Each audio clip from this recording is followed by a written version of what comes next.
La première question, ça veut que pensons-nous faire si le gouvernement ne répond pas à nos attentes? Jusqu'à présent, le gouvernement n'a pas répondu à nos attentes. C'est clair. D'abord, la première chose concernant Yakanou. Il est clair qu'aujourd'hui, pour tout le monde, aucun membre du CST n'a participé, ni de près ni de loin, aux incendies des marchés de Lomé de Cana. Il est clair aujourd'hui que les gens qui ont brûlé le marché sont des gens proches du pouvoir en place. C'est clair. Il est clair aujourd'hui que les moyens qui ont été mis en œuvre ne sont pas à notre disposition. C'est clair, le rapport est clair sur cette question. Il est clair aujourd'hui que celui qui a parlé, qui a appelé nos noms, je suis inculpé, et qui a fait que nous avons été inculpés, que certains sont en prison, celui-là a dit que ce qu'il a dit, il a fait sous la torture. Ce qui est clair dans les textes internationaux auxquels le Togo a souscrit, ratifié. Il est dit de façon claire, article 12 de la Convention des Nations Unies contre la torture de 1984, que lorsque, lors d'une instance quelconque, judiciaire, policière ou à un quelconque niveau, des allégations de torture ont fait le jour, les tests prescrivent, obligent l'instance qui est saisie, ou le pouvoir qui est saisi, ou le pouvoir qui a eu connaissance de ces allégations, de faire le test a souligné et a mis en gras immédiatement des investigations en vue de savoir si les allégations de torture sont fondées. Nécessairement, dans un pays normal, le fondement des inculpations, des arrestations, des incarcérations étant essentiellement sur les déclarations de Lou Mohamed, qui s'est retracté, qui a dit qu'il a dit cela sur la torture, ça veut dire que tout ce qui s'en est suivi devient caduc. Automatiquement, les inculpations, les arrestations, les embastiments deviennent des choses illégales. Claire. Dans ces conditions-là, normalement, Yakanou n'aurait pas dû se retrouver, n'aurait pas dû rester en prison jusqu'à ce que mort s'en soit suivi. Maka Yakanou aurait dû être sorti depuis longtemps. Dès que, dans un pays, si on était dans un pays normal, dès que Lou Mohamed a dit qu'on l'a torturé et que ce qu'il a dit, c'est pas lui qui l'a dit, on lui a écrit, on l'a torturé, automatiquement, les gens devaient être libérés.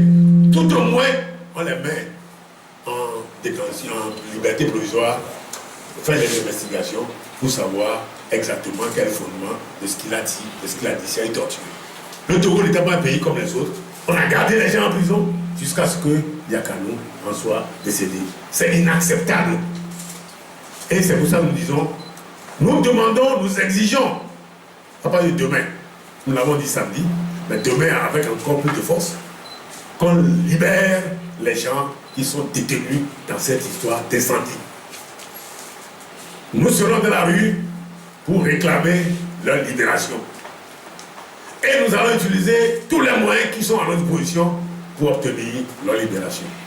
C'est clair. Concernant le deuxième point sur le recensement, je vais laisser la parole. Vous avez parlé de deux éléments. Deux éléments, c'est le recensement. Je vais laisser la parole à Mme Adjamou Johnson pour nous faire part du recensement et de ce que nous avons demandé. Je vous remercie. Ok.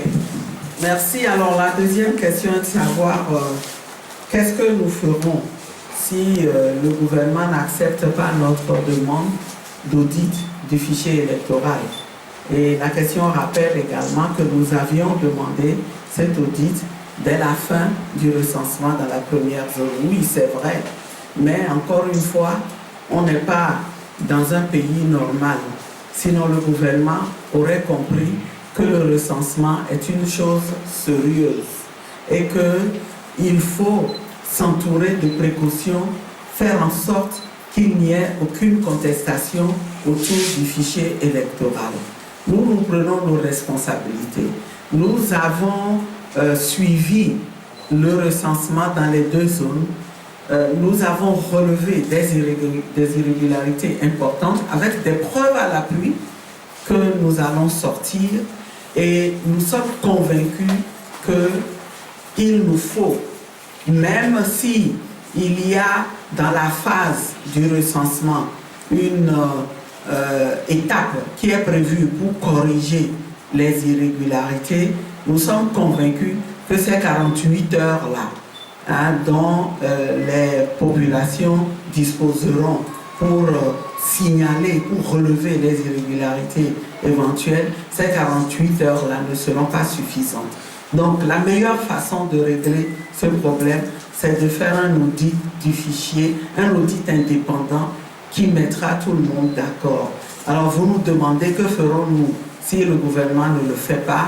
Eh bien, vous remarquerez aussi que la demande principale de cette déclaration liminaire, c'est l'appel à un dialogue.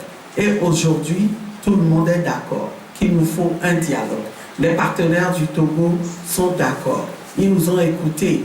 Ils ont compris que nous avons raison et qu'un processus électoral qui se poursuivrait dans ce contexte conflictuel n'aboutirait à rien de bon pour le Togo.